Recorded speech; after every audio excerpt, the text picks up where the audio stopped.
And I want to yield at this time to our colleague on the committee, Representative Blunt Rochester, right now.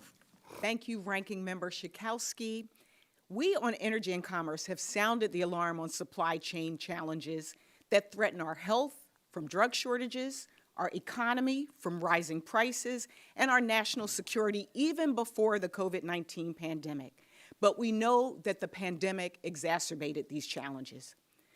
As a Congress, we took steps, and I was proud to work as part of the CHIPS and Science Act Conference Committee to help bring semiconductor manufacturing back home.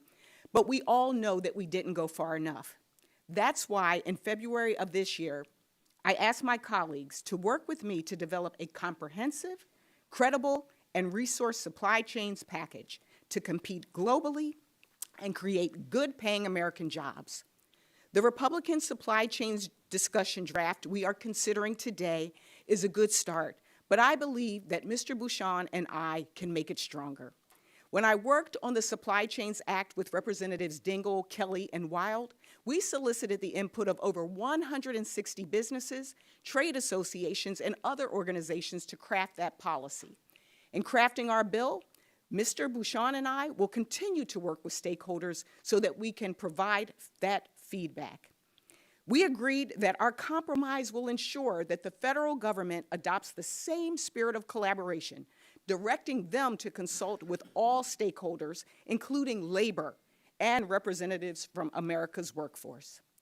While we're still working out the details of our agreement, Mr. Bouchon and I agreed that supply chain legislation must underscore the need for focused leadership dedicated to this issue. That means developing a national strategy with specific and measurable goals. And that includes enhancing the federal government's support to the private sector. If we are able to be competitive with China, it means we must make sure this simple premise: if these things can be made in America, we should make it in America. And we cannot and will not lose this competition. And I am hopeful that we will craft legislation that meets this moment. Thank you, and I yield back.